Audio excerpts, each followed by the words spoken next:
And in Europe, Ukrainian forces claim they successfully struck Russian air defense systems inside Russian territory. This comes just days after President Joe Biden gave Kyiv permission to carry out limited strikes inside Russia using American weapons. However, it remains unclear if the recent strikes by Ukraine involved weapons actually supplied by the United States. Ukrainian President Volodymyr Zelensky has now requested other Western allies to lift restrictions on using their weapons against targets inside Russia. Now, this all comes as President Zelensky reaches out to his allies in preparation for the Ukraine Peace Summit later this month.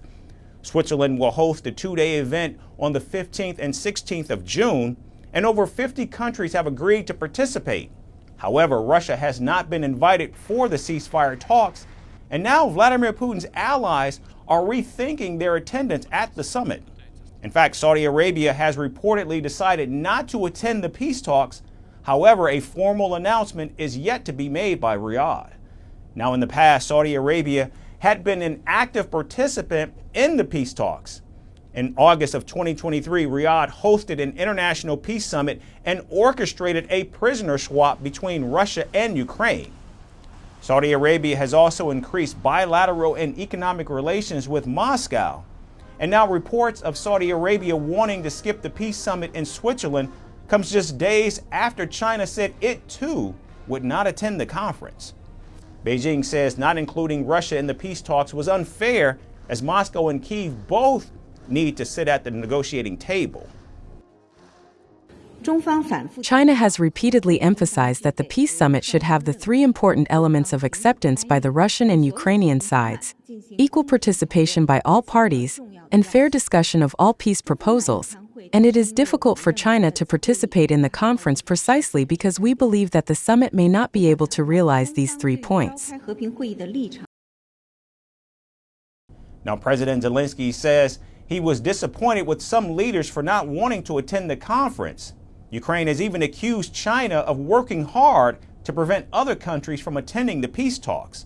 Meanwhile, China says the decision to skip the Switzerland conference shows their neutral stance. I would like to say that China's position is open and transparent, as well as fair and impartial, and I do not think there is any question about that. We also attach great importance to relations with Ukraine. I would like to emphasize that since the escalation of the Ukrainian crisis, China and Ukraine have always maintained communication. The summit is fast approaching, and key players skipping the summit raises the stakes on securing tangible results on a pathway to peace. From impeachments to inaugurations, if it's a political story, we are on the scene. The race for the White House is heating up. We're beating Biden. How dare he say that? If it's breaking news, we're live with the latest coverage. From the White House, the State Department, and Capitol Hill, we know the issues, but above all, we know the players to bring you the latest in-depth analysis on all the key stories that we're covering. I'm Eric Ham.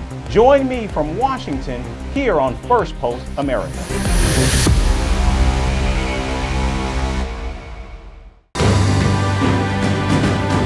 Firstpost reports from the world's second largest continent.